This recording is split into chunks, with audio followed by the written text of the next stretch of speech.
Is money laundering to blame for Vancouver's high real estate prices? Let's get into it.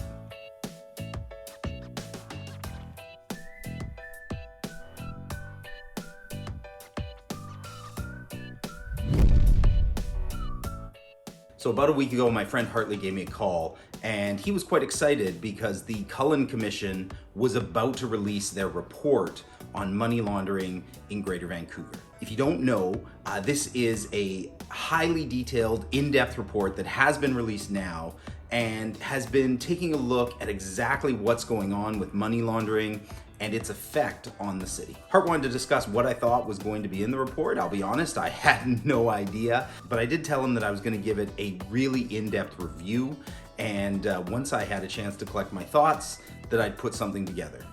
And what I found was quite interesting, so I thought I'd share it with you. And all of this started coming to light around, I want to say it was 2018, when Peter German released a report that went through the staggering amount of money laundering that was happening in Greater Vancouver. And at the time, he claimed that money laundering was driving prices up as much as 5%. This caused a huge stir, and I believe this is the beginning of the report. Now, it's 2022, the report has been released, and the findings are really interesting. The first thing that blew me away in this report was just the sheer amount of money moving through Vancouver. We are talking about billions of dollars. They're estimating that on average, a single money launderer can move upwards of $220 million a year. It's a lot of money. One of the biggest criticisms in the report was against FINTRAC. Now, FINTRAC is the branch of the government that's trying to track who's laundering money, where it's going, and that FINTRAC's regulations are essentially they called them defensive reporting. So high volume, low impact. And the report was very clear that what is happening right now is ineffective. One of the biggest recommendations in the report is that the government needs to appoint an anti-money laundering commissioner and that they need to be independent to investigate. Okay, so money laundering 101. Okay, money laundering 101.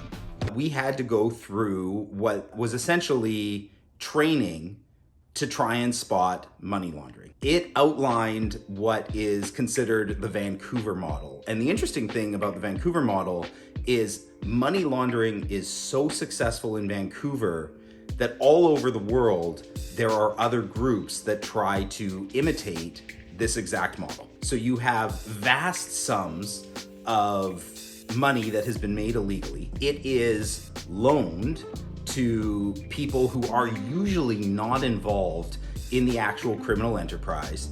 They go to the casino, they gamble the money away. Once the money gets changed, they owe the people who lent them the money back. The money goes back to those people, and now it's clean. We've all seen those, right? The report outlined that in 2014 alone, $1.2 billion moved through casinos in BC. And there were almost 1,900 individuals who played with over 100 grand in a single day. So how does this tie into real estate? Well, the report found that real estate is highly vulnerable to money laundering. And they specifically outlined that a big part of the vulnerability is the mistaken belief that the way people launder money through real estate is by showing up with giant bags of cash to buy properties.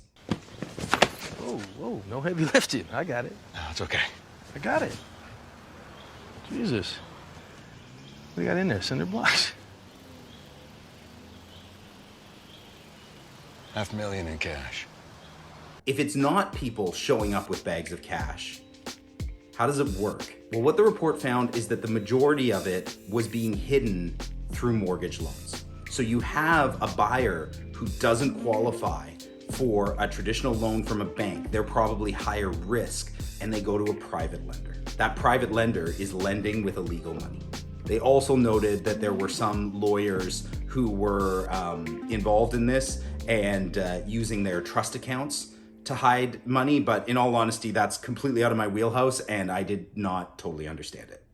What did the report have to say about realtors? Well, the first thing is that we have a very poor record of reporting suspicious transactions. I'm just editing this video together, and I realized that I forgot to give you the actual numbers of how many suspicious transactions were reported by realtors in BC, but I do think it's important to know those numbers, so I'm just gonna go over them real quick. I'm just gonna read them to you. Between 2015 and 2016, there were a total of 7 suspicious transactions reported by realtors. That number jumps up between 2019 and 2020.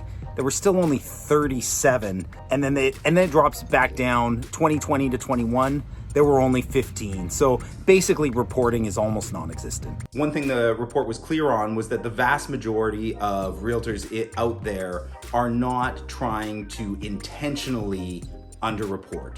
The problem is a lack of training and the right skills to identify these suspicious transactions. Now, let me talk to you about the training, because I've been through it. I've been through the original training and I've been through the new and updated training. And while it was interesting, I have some real issues with it. We're supposed to take their ID, we're supposed to ask them what their profession is and who their employer is.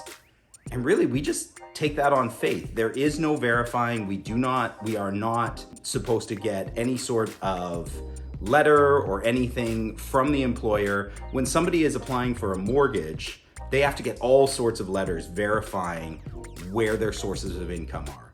We don't do any of that sort of thing. The other thing is, one of the added measures since the Peter German report was that we're supposed to check and see if the person has any sort of extra vulnerabilities to corruption.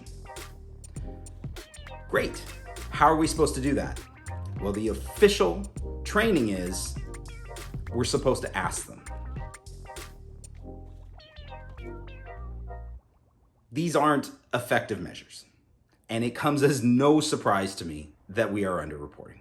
The report also had a ton of ideas about how to better regulate the mortgage sector. Again, I am not an expert in mortgages, so I'm not going to go into that, but it would not surprise me if there are a whole bunch of new regulations coming down about how you can apply for mortgages and sort of the paper trail of exactly where that money is coming from when it applies to private lending.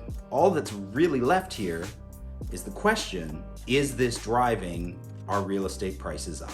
I'm just going to read this section because I want to make sure that I get it right. The Cullen Commission wrote, "I wish to be clear that I do not urge the provincial government to take up these recommendations contained in this report on the basis that they will resolve British Columbia's housing affordability challenges.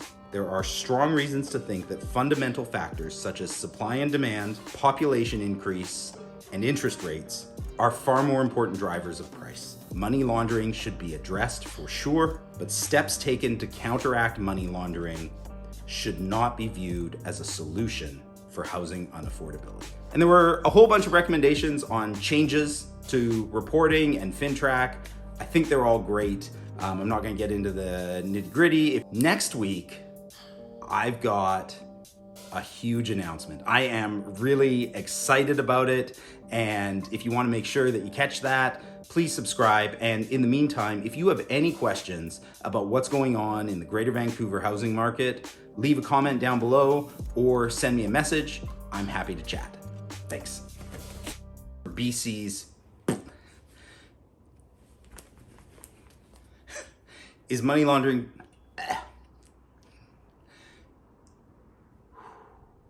And the